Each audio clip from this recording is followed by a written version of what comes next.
Here's the next question, number 41. A 30 MVA 3-phase 50 Hz 13.8 kV star-connected synchronous generator has positive, negative and zero sequence reactances 15%, 15% and 5% respectively. So positive is 15, negative is 15, zero sequence is 5%.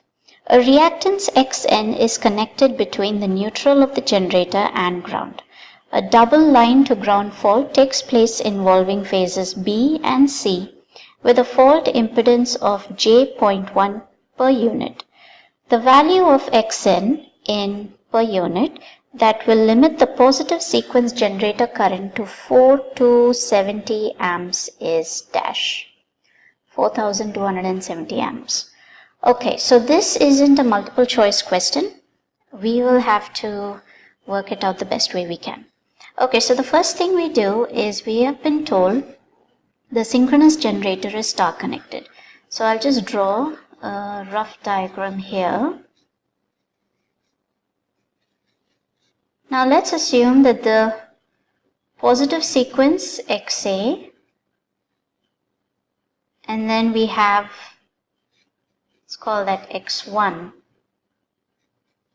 X2 and X0. So that's B and C, we'll call that A. And at neutral we have Xn, which is grounded, and there is a double line to ground fault which takes place involving phases B and C.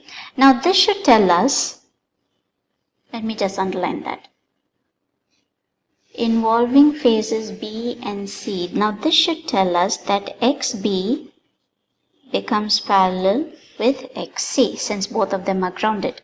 So this is an important point. Let's keep that in mind. Now the next thing is, let's find out what the base current is. Now you should know that we always need a reference value. So we have to calculate the base current. I'll just write down what is already given to us. X1. Now it says that the positive is 15% positive sequence reactance. So let's write that as X1 0.15 pu.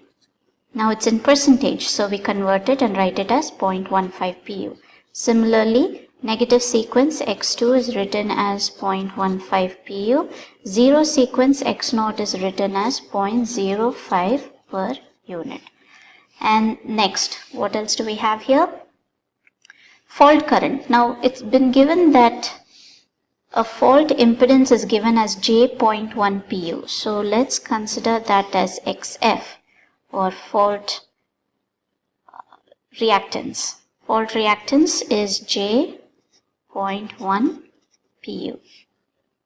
Now I base, the base current, the formula is MVA base divided by √3 times kV base.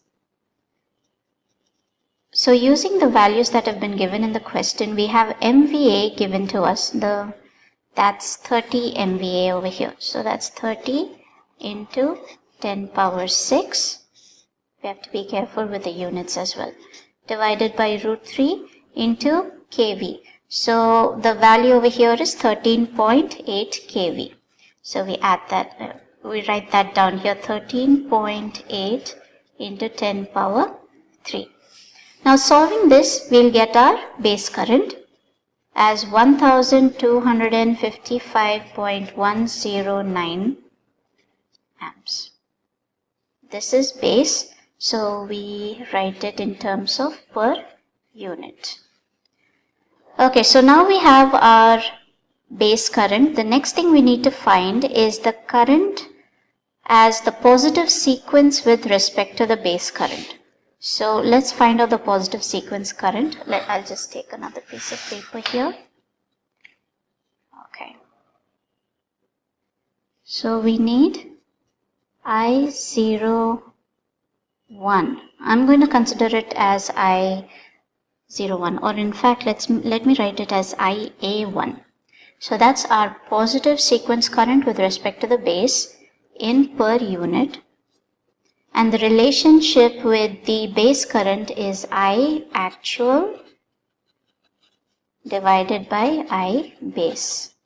So I actual is the value that has been given in the question, 4,270, divided by the value that we just calculated, 1,255.109. And when we divide that, we get the value to be 3.4 per unit. Okay, so now that we have the value of the positive sequence current, let's write down the equation of positive sequence current, keeping all the reactances in view for a double line fault, double line to ground fault. So we have IA1 is equal to EA divided by X1 plus, now here we'll have to be careful, X2 parallel to X0 plus 3 times XF plus XN.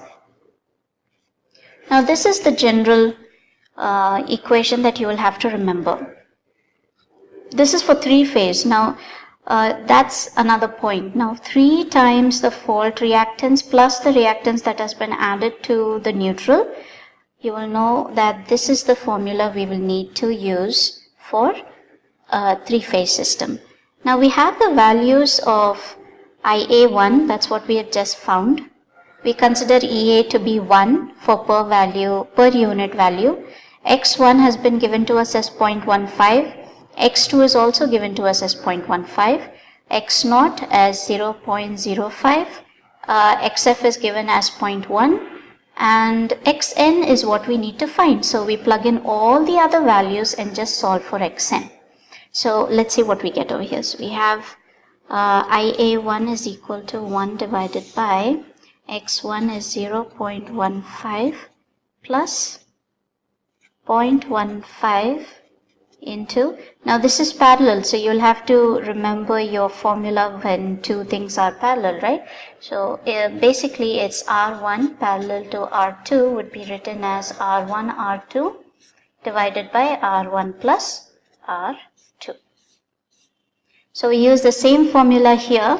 Please be very careful because the terms are quite large. So that's 3xn plus 0.3 plus 0.05 divided by 0.15 plus 3xn plus 0.3 plus 0.05. Now I've expanded and substituted the values as well.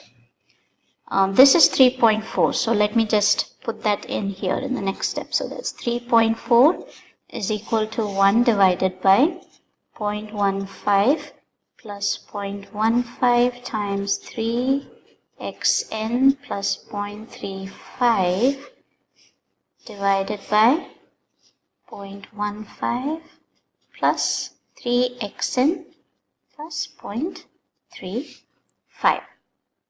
Okay, so I leave the most of the solving to you because this is basic algebra. We'll have to cross multiply and then take the common denominator and then solve for xn. So you will know that after solving, your value for xn comes to 1.08. So please solve the rest of that portion and check if your value matches with 1.08. 1.08. Here is the final answer. I hope this has helped.